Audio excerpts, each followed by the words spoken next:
BMS academy में आपका स्वागत है। अब हम बात करेंगे अपने तीनों लूप्स के स्ट्रक्चर की। यदि हम तीनों लूप्स का प्रयोग करना चाहते हैं तो उसके पहले हम इनके स्ट्रक्चर्स की जानकारी होनी चाहिए। सबसे पहले हम फॉर लूप की बात करते हैं। यदि आप यहाँ ध्यान दें तो फॉर लूप का ब्लॉक अवेलेबल है जिसमें हमारे पास इनिशियलाइजेशन, सेमीकोलन, कंडीशन, सेमीकोलन और आइट्रेशन तीनों पार्ट्स को फॉर की राउंडेड ब्रैकेट्स में दिया गया है। इसका अर्थ यह है कि हम तीनों पार्ट्स को यहाँ स्पेसिफाई कर देंगे और जो कार्य हम करना चाहते हैं उसको फॉर लूप के ब्लॉक में यहाँ फॉर लूप के ब्लॉक में स्टेटमेंट्स के रूप में शामिल कर देंगे। जैसे कि उदाहरण हमारे पास नीचे है, हमने एक इंटीजर काउंटर लिया है वेरिएबल और फॉर लूप में काउंटर में 1 असाइन कर दिया है क्योंकि हमारा इनिशियलाइजेशन पॉइंट 1 है। काउंटर हमारा 50 तक जब तक नहीं पहुंच जाता या जब तक 50 के बराबर नहीं हो जाता तब तक चलेगा हमारा काउंटर, और काउंटर एक के इंक्रीमेंट से आगे बढ़ेगा। और वो करेगा क्या? जो फॉर लूप की ब्लॉक में स्टेटमेंट शामिल हैं वो सब कार्य करेगा। अर्थात फॉर लूप के ब्लॉक में जितनी भी स्टेटमेंट हम शामिल करेंगे वो सारी स्टेटमेंट्स दोबारा एग्जीक्यूट होंगी जब तक हमारी लूप चलती है। इसी तरह से यदि व्हाइल लूप का स्ट्रक्चर देखें तो तीनों पार्ट यहाँ भी यही है। इनिशियलाइजेशन हम इसमें बाहर रखते हैं, व्हाइल के राउंडेड बॉक्स में हम सिर्फ कंडीशन दे रहे हैं। उसके पश्चात व्हाइल का ब्लॉक है जिसमें हम उस कार्य को रखते हैं या उन स्टेटमेंट्स को रखते हैं जिन्हें हम बार बार करना चाहते हैं। इसके साथ ही यहाँ पे आइट्रेशन भी ब्रैकेट के अंदर ही, ब्लॉक के अंदर ही शामिल है। एग्जाम्पल यदि देखें तो देखें इंटीजर काउंटर इक्वल टू 1 हमने बाहर रखा है, एक वेरिएबल क्रिएट किया है इंटीजर डेटा टाइप का, उसमें 1 असाइन कर दिया है क्योंकि इनिशियलाइजेशन पॉइंट है। जब तक हमारा काउंटर 50 से छोटा है और 50 के बराबर नहीं हो जाता तब तक ये लूप कंटिन्यू होता रहेगा। और लूप को आगे बढ़ने के लिए तीसरा पार्ट, आइट्रेशन वाला पार्ट, यहाँ पे व्हाइल ब्लॉक के अंदर ही इसको लिया गया है। कार्य जो करना है हेलो फ्रेंड्स को बार बार प्रिंट करवाना है, तो यहाँ पे सी आउट के द्वारा हेलो फ्रेंड्स को भी प्रिंट करवाया गया है। और जो स्टेटमेंट्स हम चाहते हैं बार बार एग्जीक्यूट हो व्हाइल लूप के ब्लॉक के अंतर्गत हम उनको लिखते हैं। डू व्हाइल लूप का स्ट्रक्चर भी हमारे पास उपलब्ध है। इनिशियलाइजेशन इसमें व्हाइल लूप की तरह बाहर किया गया है।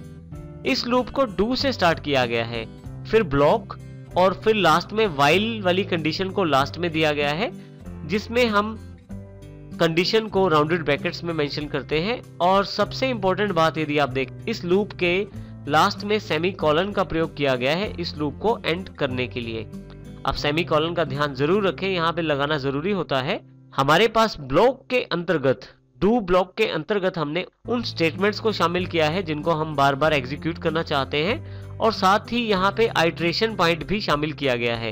एग्जाम्पल यहाँ नीचे की तरफ हमारे पास उपलब्ध है, इंटीजर काउंटर इक्वल टू 1, एक वेरिएबल बनाया गया काउंटर जिसमें 1 असाइन किया गया, उसके पश्चात स्टेटमेंट जो प्रिंट करवानी है, और फाइनली काउंटर को प्लस प्लस किया गया यहाँ पे। इसी के साथ यहाँ पे नीचे देखें तो यहाँ पे कंडीशन नीचे की तरफ मेंशन की गई है। तो इस प्रकार हम इन स्ट्रक्चर्स का प्रयोग करते हुए इन लूप्स का प्रयोग कर सकते हैं। एक बात यहाँ ध्यान देने योग्य है कि फॉर लूप और व्हाइल लूप यदि आपकी कंडीशन गलत होती है तो ये एग्जीक्यूट नहीं होंगे, परंतु डू व्हाइल लूप में यदि आपकी कंडीशन फॉल्स भी है, गलत भी है, तो भी ये एक बार एग्जीक्यूट जरूर होगा क्योंकि इसमें कंडीशन को नीचे की तरफ चेक किया जाता है जबकि फॉर और व्हाइल में कंडीशन को ऊपर की तरफ चेक किया जाता है। इस प्रकार हम इनके स्ट्रक्चर्स का प्रयोग करते हुए अपने प्रोग्राम्स में इनको शामिल कर सकते हैं। आइए सबसे पहले हम फॉर लूप 1.cpp का प्रोग्राम देखते हैं। इस प्रोग्राम को यहां से हम शुरू करते हैं। सबसे पहले 2 हेडर फाइल्स इंक्लूड की गई, iostream.h, conio.h। उसके पश्चात यहाँ पे वर्ड मेन फंक्शन शुरू किया गया है, लास्ट में वर्ड मेन फंक्शन को क्लोज कर दिया गया है। बीच में हमने इंटीजर काउंटर लिया है, और यदि आप लूप की तरफ देखें तो यहाँ पे हमने फॉर का ब्लॉक नहीं बनाया क्योंकि एक ही स्टेटमेंट है हमारे पास प्रिंट करवाने के लिए। एक से अधिक स्टेटमेंट हो तो हम यहाँ पे ब्लॉक का प्रयोग कर सकते हैं।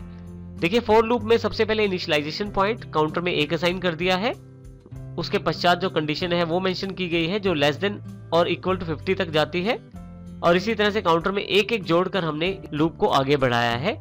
और हर बार हेलो फ्रेंड्स को प्रिंट करवाया जाएगा जब तक ये लूप चलती है, और फाइनली गेट ch के साथ हमने यहाँ पे वर्ड मेन को क्लोज कर दिया है। अब हम फॉर लूप 1.cpp को प्रैक्टिकल रूप में देखते हैं। देखिए यहाँ हमारे पास प्रोग्राम पहले से ओपन है, फॉर लूप 1.cpp। हमारे कंपाइलर सॉफ्टवेयर में सबसे पहले हेडर फाइल्स इंक्लूड की गई और यहाँ पे लूप के तीनों पॉइंट्स को डिफाइन किया गया है, इनिशियलाइजेशन, कंडीशन और उसके बाद इंक्रीमेंट। और उसके पश्चात हेलो फ्रेंड्स को प्रिंट करवाया गया है। अब यहाँ पे हम कंट्रोल F9 से प्रोग्राम रन करते हैं। आप देखेंगे हेलो फ्रेंड्स को प्रिंट करवा दिया गया है। लूप की सबसे बड़ी खासियत यह है कि यदि मान लीजिए मुझे यही लाइन 500 बार प्रिंट करवानी है तो केवल यहाँ पे मुझे सिर्फ 0 ऐड करना है, यानी कि 500 नंबर बनाना है। और फाइनली जैसे ही मैं यहाँ कंट्रोल F9 करता हूँ तो प्रोग्राम मेरा चल जाएगा। इसी प्रकार अगर 5000 करना है तो उसके लिए भी एक 0 एक्स्ट्रा लगाना है। तो आप आसानी से अपनी स्टेटमेंट्स को जितने चाहे उतने नंबर ऑफ टाइम्स एग्जीक्यूट कर सकते हैं लूप्स की सहायता से, और इस प्रकार हम फॉर लूप का प्रयोग कर सकते हैं।